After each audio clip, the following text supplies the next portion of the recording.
Welcome back guys to the chapter of rotational motion और circular motion. Okay, तो last chapter में हम last class में हमने पढ़ा था थोड़ा बहुत ना इंट्रोडक्शन कि एक जो यूनिफॉर्म सर्कुलर मोशन होती है जहाँ पे स्पीड नहीं चेंज करती टाइम के साथ, वहाँ पे एक्सेलरेशन सिर्फ नॉर्मल डायरेक्शन में होती है टू द वेलोसिटी वेक्टर ना, एंड डायरेक्टेड टूवर्ड सेंटर, जिसका मैग्नीट्यूड होता है v²/r।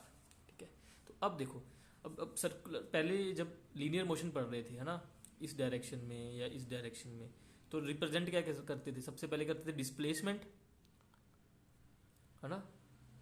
डिस्टेंस को अगर स्केलर में वेक्टर में लिखूंगा डिस्प्लेसमेंट है ना। एक वेलोसिटी वेक्टर होता था, एक एक्सेलरेशन वेक्टर होता था। वेलोसिटी वेक्टर क्या था? Rate of change of displacement with respect to time. Acceleration vector क्या था? Rate of change of velocity with respect to time. अब ऐसे ही देखो, जब सर्कुलर मोशन में घूम रहा है तो कैसे घूम रहा है? एक पार्टिकल ऐसे जा रहा है, इधर फिर इधर फिर इधर फिर इधर फिर इधर, एक पॉइंट के अबाउट पिवट कर रहा है ना ऐसे, है ना। तो वहां पे क्या हो रहा है? वो एक तरह से एंगल चेंज हो रहा है उसका हर जगह, है ना। इस पॉइंट के अबाउट वो इधर जा रहा है, डायरेक्शन चेंज हो रही है ना, ज्यादा डायरेक्शन ज्यादा मैटर कर रही है यहाँ पे। ठीक है, तो कितने बार घूम गया ये कैसे याद पता चलेगा कि कितना एंगल बना लिया उसने, है ना। यहाँ से स्टार्ट किया था, अब यहाँ पे पहुंच गया 90 डिग्री कवर कर लिया, फिर 180, फिर 270, फिर 360, फिर 450, फिर 540, ऐसे ऐसे दिखेंगे ना, है ना। अब ये चीज तो फिर ऐसे इस तरह से लिखने में तो मुश्किल है ना, हर बार इसका कॉम्पोनेंट करना। तो इसको इजी करने के लिए हम यूज करते हैं एंगुलर फिजिकल क्वांटिटीज। जैसे वहां पे लीनियर फिजिकल क्वांटिटीज यूज की थी, ये वाली यहाँ पे एंगुलर फिजिकल क्वांटिटीज यूज कर रहे हैं, जो कि है angular displacement, angular velocity, angular acceleration, वही चीज बस इसमें एंगुलर यूज करेंगे। तो एंगुलर डिस्प्लेसमेंट मैं कैसे देखूंगा? मुझे पता है, तो यहाँ ट्रैक पे तो यहीं पे रहेगा, रेडियस r जब तक रहेगा। ठीक है, तो कितना एंगल कवर कर लिया, that is basically my angular displacement, है ना। तो एंगल ऐसे देख रहा हूं मैं रोटेशन में ऐसे, तो ये वेक्टर क्या होगा? हमेशा आउट ऑफ द प्लेन या इन द प्लेन होगा। अगर ऐसे जाएगा क्लॉकवाइज, अगर क्लॉकवाइज जाएगा देखो ना आप, तो क्या होगा? In the plane, in the plane का सिंबल होता है ये, है ना। अगर एंटी क्लॉकवाइज होगा तो उसका सिंबल क्या होगा? ये, इसको ऐसे बीच में डॉट, सर्कल के बीच में डॉट, है ना। अब ये मतलब out of the plane. Anti clockwise तो आउट ऑफ द प्लेन, और क्लॉकवाइज तो इनटू द प्लेन। ठीक है, अब ये सिंबल कैसे क्यों बनता है? ये सिंबल बनता है बेसिकली एक एरो से, है ना। एरो ऐसा होता है ना, हमारा एरो ऐसा होता है ना, है ना। तो अगर एरो ऐसे आएगा, ये देखो पेन से देखो, अगर ये एक एरो है ना, अगर ये ऐसे आएगा तो इसका मुझे टिप दिखेगी ना, तो टिप में क्या दिखेगा? डॉट और एक सर्कल। तो ये हुआ ये वाली चीज, है ना। अगर इनटू द प्लेन में जाएगा तो क्या दिखेगा? इसकी टेल। तो टेल में क्या हो गया? ऐसे चार कॉर्नर निकले होंगे ना टेल में, एरो प्रॉपर एरो होता है जो, तो दिखेगा मुझे ऐसे क्रॉस। ठीक है, into the plane, out of the plane. तो कौन सा हुआ? अगर मैं इसको एक्स वाई मान रहा हूं, इसको तो एक्स वाई मान ही रहा हूं ना मैं लीनियर के लिए, तो ये बाहर की तरफ कौन सा हुआ? जेड हुआ ना। तो ये जेड, तो ये के कैप में लिख रहा हूं मैं बेसिकली चीजें, प्लस माइनस के कैप। प्लस तो मतलब आउट ऑफ द प्लेन, है ना। इन टू द प्लेन का मतलब, इन टू द प्लेन का मतलब क्या हुआ? माइनस के कैप। ठीक है, तो ये हुआ इसके ये वेक्टर फॉर्म में है, इसका मतलब ये है। अब rate of change of displacement क्या होता था? वेलोसिटी। तो rate of change of angular displacement क्या होगा? Angular velocity. ठीक है, rate of change of velocity क्या था? एक्सेलरेशन। तो rate of change of angular velocity क्या होगा? Angular acceleration. Alpha theta omega alpha. ठीक है, ये इसकी सिमिलैरिटी है, बस कुछ नहीं याद करना, सिमिलैरिटी पता होनी चाहिए, सारी वही चीजें लग जाएंगी दोबारा। ठीक है, चलो अब मैं कह रहा हूं कि जब एक यूनिफॉर्म सर्कुलर मोशन होती है तो एंगुलर वेलोसिटी कांस्टेंट होती भी है। तो खुद ही सोचो ना, ये सर्कल है, ऐसे पार्टिकल घूम रहा है, इसकी स्पीड सेम चल रही है, तो हर एक सेकंड में ये एक फिक्स एंगल कवर कर रहे हैं ना, इतना, फिर यहां से यहां इतना, फिर यहां से यहां इतना, है ना। क्यों? वेक्टर फॉर्म में तो एंगल हमेशा ऐसे ही है ना, और वो उतना ही है मैग्नीट्यूड उसका जितना कवर हो रहा है।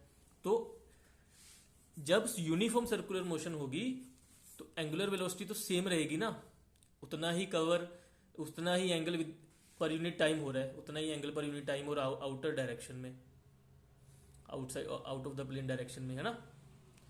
तो एंगुलर वेलोसिटी वेक्टर फॉर्म में is constant when uniform circular motion, है ना। अब एंगुलर वेलोसिटी कांस्टेंट है तो एंगुलर एक्सेलरेशन क्या होगी, अल्फा जीरो होगा ना, इसका मतलब, है ना। ओमेगा अगर कांस्टेंट है तो अल्फा जीरो होगा ना, तो ये अब ये भी पता होना चाहिए, है ना। ओमेगा मैं इसको डेराइव करके देखता हूँ, ओमेगा क्या होता है, D theta by D T, है ना। थीटा क्या होगा, थीटा क्या होगा, ये थीटा है मान लो, तो ये कितना है एस, ये डिस्टेंस कवर किया एस, एस क्या होगा वी इंटू टी, है ना। तो थीटा क्या होगा S by R, arc divided by radius, तो वी टी बाई आर, तो लिख लिया इधर, इसको ऐसे लिख लो चाहे ऐसे लिख लो, कैसे लिख लो मतलब, डी है, आर कॉन्स्टेंट है ना, आर बाहर निकल गया यहाँ पे एस बाई आर से, तो one by R D S by D T, D S by D T क्या होता है वी, ठीक है। तो मैं लिख सकता हूँ ना omega is equal to V upon R, ये ऐसे लिख देते हैं V is equal to omega R, ठीक है। अब अल्फा क्या क्या लिखूंगा, alpha is equal D omega by D T, ठीक है। अब ये हर किसी के लिए वैलिड है, यूनिफॉर्म नॉन यूनिफॉर्म के लिए लिख रहा हूँ, यूनिफॉर्म के लिए बस एक स्पेशल कोई और आसान कंडीशन आ जाएंगी वो पुट कर देंगे। तो D omega by D T, D omega क्या होगा वी बाई आर, यहीं पे लिखा ना, तो आर बाहर निकल गया, one by R D V by D T, है ना। D V by D T को ए लिख सकता हूँ ना, तो ए बाई आर हो गया, तो लिख सकता हूँ ना alpha is equal to A by R. लेकिन अब ये एक चीज देखो, जब यूनिफॉर्म सर्कुलर मोशन है, यूनिफॉर्म सर्कुलर मोशन है तो क्या होता है v zero, change in v zero होता है ना, कांस्टेंट स्पीड होती है, तो वहां पे क्या हो जाएगा, ये चीज जीरो हो जाएगी, तो अल्फा जीरो हो जाएगा, ये तो मुझे पता ही है, ठीक है। चलो, तो और क्या चीज पढ़ी थी हमने लीनियर मोशन में, लीनियर मोशन में पढ़ी थी इक्वेशन ऑफ मोशन, तीन इक्वेशन ऑफ मोशन पढ़ी थी ना, v is equal to U plus A T, S is equal to U T plus half A T square, V square is equal to U square by two A S. V क्या था final speed, you क्या था initial speed, ए क्या था acceleration, T क्या था time, S क्या था डिस्प्लेसमेंट, है ना।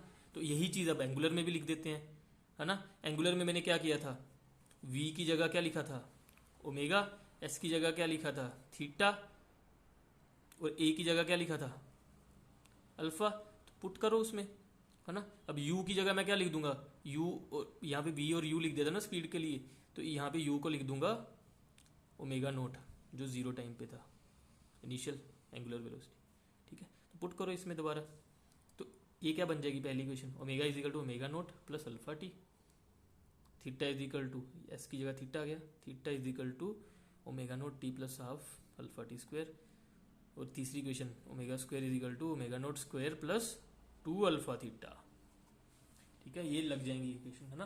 और अब साइन कन्वेंशन भी चलेगी, जैसे कि लीनियर में क्या चल रही थी, पॉजिटिव इस तरफ नेगेटिव, इस तरफ पॉजिटिव इस तरफ नेगेटिव, है ना, एक्स वाई प्लेन में। अब यहाँ पे क्या हो गया, जेड प्लेन आ गया,